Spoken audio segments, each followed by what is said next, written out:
माटी कहे कुम्हार से तू क्या रोंदे मोय, एक दिन ऐसा आएगा मैं रोंदूंगी तो।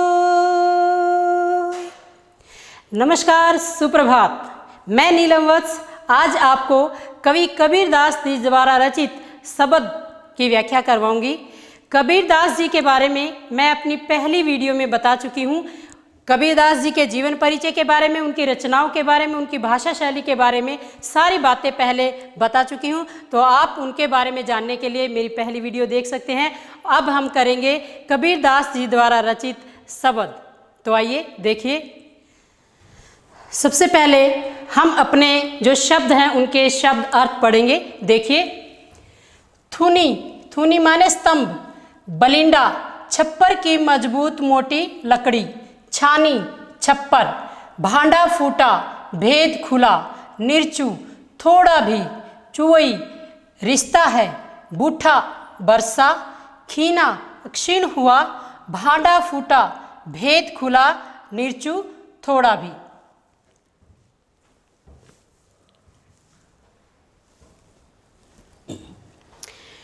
देखिए, अब हम शब्द जो हमारे हैं उनकी व्याख्या करेंगे। पहला पद है हमारा, मोको कहाँ ढूंढे बंदे मैं तो तेरे पास में, ना मैं देवल ना मैं मस्जिद ना काबे कैलाश में, ना तो कोने क्रियाक्रम में ना ही योग वैराग में, खोजी होए तो तुरंत मिले ही पल भर की तलाश में, कहे कबीर सुनो भई साधो सब श्वासों की श्वास में। प्रस्तुत पद हमारी हिंदी की पाठ्य पुस्तक एक्सरसाइज भाग 1 में संकलित शब्द से ली गई हैं। इसके कवि कबीरदास जी हैं। कबीरदास जी ने इन पंक्तियों के अंदर भगवान के हृदय में वास होने की बात कही है, हर व्यक्ति के श्वास में मौजूद होने की बात कही है। देखिए कबीरदास जी क्या कहना चाहते हैं। मोको कहाँ ढूंढे बंदे, इन पंक्तियों के अंदर, इस पद के अंदर कबीरदास जी भगवान के माध्यम से कहते हैं कि हे मनुष्य, मुझे तू कहाँ ढूंढ रहा है, मैं तो तेरे पास में, कि मैं तो तेरे पास ही हूँ, तू मुझे कहाँ कहाँ ढूंढता फिरता है। ना मैं देवल, देवल माने मंदिर, ना मैं मस्जिद ना काबे, काबे का मतलब है मुसलमानों का पवित्र स्थल यानी काबा, कैलाश हिंदुओं का पवित्र स्थल, ना मैं देवल ना मैं मस्जिद, ना तो मैं मंदिर में हूँ और ना ही मैं मस्जिद में हूँ, और ना ही मुसलमानों के पवित्र स्थल काबा में हूँ, और ना ही हिंदुओं के पवित्र स्थल कैलाश में हूँ। यहाँ पर कबीरदास भगवान के माध्यम से ही कहलवाना चाहते हैं कि मैं किसी संप्रदाय विशेष में नहीं हूँ, ना तो कोने क्रियाक्रम में, कि मैं किसी क्रियाक्रम में नहीं हूँ, कर्म कांड में नहीं हूँ, बाहरी दिखावे में नहीं हूँ, आडंबरों में नहीं हूँ, नहीं योग वैराग में, ना ही मैं योग साधना में हूँ और ना ही वैराग्य धारण करने में हूँ। जो व्यक्ति घर बार छोड़ करके भगवान को खोजने के लिए चले जाते हैं या योग साधना में बैठ जाते हैं, कि मैं उसमें भी विद्यमान नहीं हूँ। खोजी होए तो, यदि कोई मुझे खोजता है तुरंत ही मिलियो, तो मैं तुरंत ही मिल जाता हूँ पल भर की तलाश में, कि मैं क्षण भर की तलाश में ही उस मनुष्य को प्राप्त हो जाता हूँ जो मुझे ढूंढने का प्रयास करता है। खोजी होए तो खुद को खोजने का प्रयास करता है। कहे कबीर सुनो भाई साधो, कबीरदास जी कहते हैं कि हे साधुओं, हे संतों, सुनो सब श्वासों की श्वास में, कि मैं तो हर व्यक्ति के अंदर ली जाने वाली सांस में मौजूद हूँ।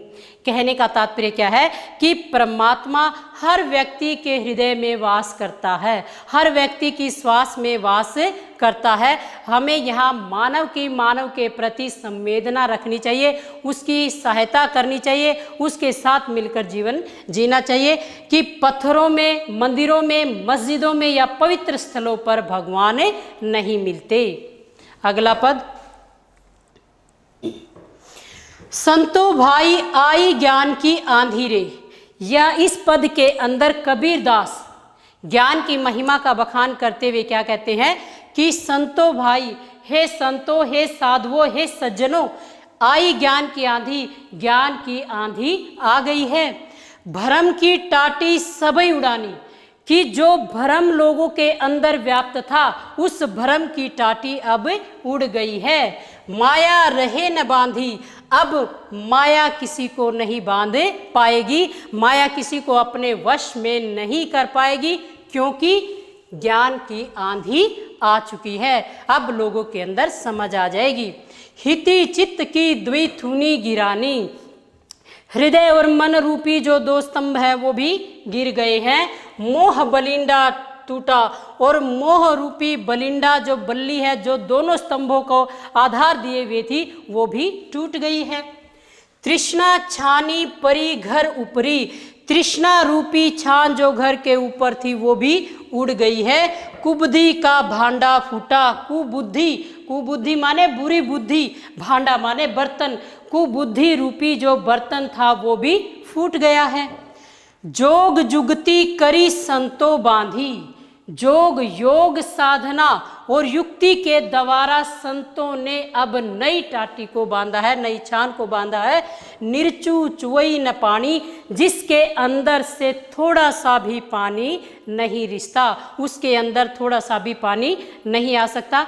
यहाँ पर कहने का तात्पर्य क्या है कि सज्जन व्यक्तियों के द्वारा, साधुओं के द्वारा, ज्ञानी लोगों के द्वारा जिस छान का निर्माण किया गया है उसके अंदर कोई भी बुरी बुद्धि, छल कपट विद्यमान नहीं हो सकता, मोह माया उसे नहीं बांध सकती। कूड़ कपट काया का निक्षा, आप देखिए ध्यान से, कूड़ कपट काया का निक्षा, यहाँ पर कै वर्ण की आवृत्ति है, अनुप्रास अलंकार है। कूड़ कपट काया का निक्षा, कि शरीर के अंदर विद्यमान छल कपट रूपी जो कूड़ा था वो भी निकल गया है। हरि की गति जब जानी, कि जब हरि की गति को, हरि के रूप को जाना तो शरीर के अंदर का छल कपट सब निकल गया। आंधी पीछे जो जल बूठा, प्रेम हरि जन भीना, कि आंधी के बाद जो प्रेम रूपी बारिश हुई उस प्रेम रूपी बारिश में प्रत्येक भगवान का भगत भी गया। कहे कबीर, कबीरदास जी कहते हैं, भान के प्रगटे, भान माने सूर्य, सूर्य के उदित होते ही, सूर्य के उदय होते ही भया तम खीना, अंधकार रूपी अज्ञान का नाश हो गया। कि जब ज्ञान रूपी सूर्य उदय होता है तो अज्ञान रूपी अंधकार का नाश हो जाता है। देखिए इसका काव्य सौंदर्य, कबीरदास जी ने इन पदों में सदुकड़ी भाषा का प्रयोग किया है, माधुर्य गुण विद्यमान है, शब्द योजना स्टिक है, प्रसाद गुण विद्यमान है और अनुप्रास अलंकार का सुंदर प्रयोग किया गया है। और कबीरदास जी ने यहाँ ज्ञान की महिमा का भी बखान किया है। पहले पद के अंदर कबीरदास जी ने प्रेम की, ईश्वर की महिमा को दर्शाते हुए कहा है कि ईश्वर का वास हृदय के अंदर है, हृदय की श्वास में है, मनुष्य के, प्रत्येक मनुष्य की श्वास में है। वो बाह्य आडंबरों में विश्वास नहीं करते, मंदिरों और मस्जिदों में भगवान व्याप्त नहीं है।